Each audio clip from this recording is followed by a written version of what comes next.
wanted to mention, with the passing of Bill Walton today, just how much he meant to me and so many people that I'm close to. I've been on a text message thread with our 86 team, and some of the memories are, they're beyond priceless. He has stayed in touch with me. He's been texting me a lot throughout our playoffs. I read some of his text messages to our players during our prep session before we went out on the court, just so they could realize the impact that they're having on people all around basketball. Bill really likes our team, liked the way we played, and I have him to thank probably also for me being married to my wife Donna. Our first date was to a Dead show in Washington, D.C., and I called Bill and I said, look, this is 1987. I got a date with a girl that I think is pretty cool. I'd love to go to the Dead show at Capitol Center. I don't have any tickets. Can you help? And he said, just go to the back door, ask for Dennis McAnally, tell him you're Rick Carlisle from the Boston Celtics, and everything will be just fine. I said, really? And he said, oh yeah. So I drove up to the loading dock, and so Donna was with me. We hadn't known each other that long. I said, just wait here a second. She's like, what? She said, do you have tickets? I said, just give me a couple minutes here. And so I walked down, I knocked on the door. The whole thing ended up working out. I walked back up the loading dock ramp with two all-access laminates. One said Bill Walton and one said Susie Walton. And so we were set up for the show, and we were actually on stage watching the show. And during the break, we kind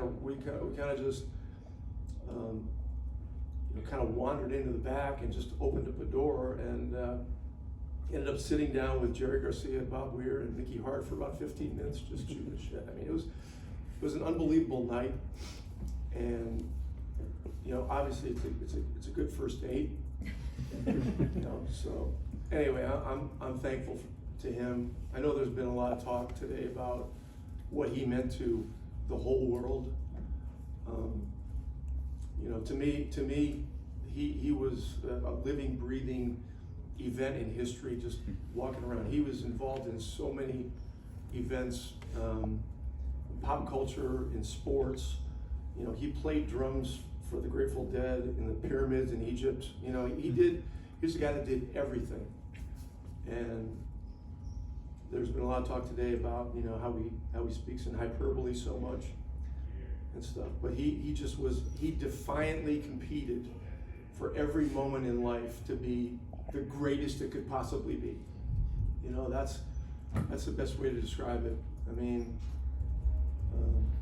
I talked to Luke today for a few minutes. They're doing okay, but this has been tough, obviously, and it'll continue to be tough. But what an amazing man! There will never be another. Do you remember the day you met him? Or one of your first interactions?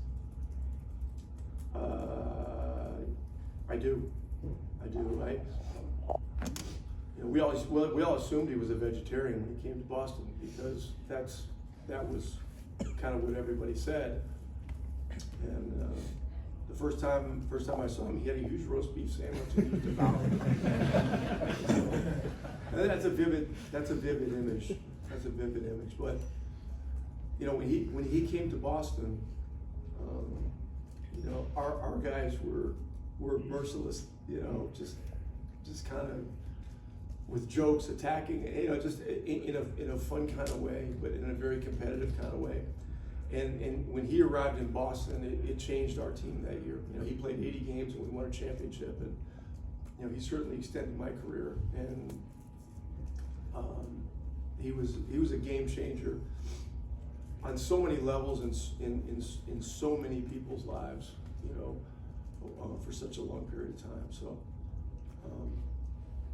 you know, it's been emotional, you know, but I'm certain he's in a better place now. I know he was not feeling well.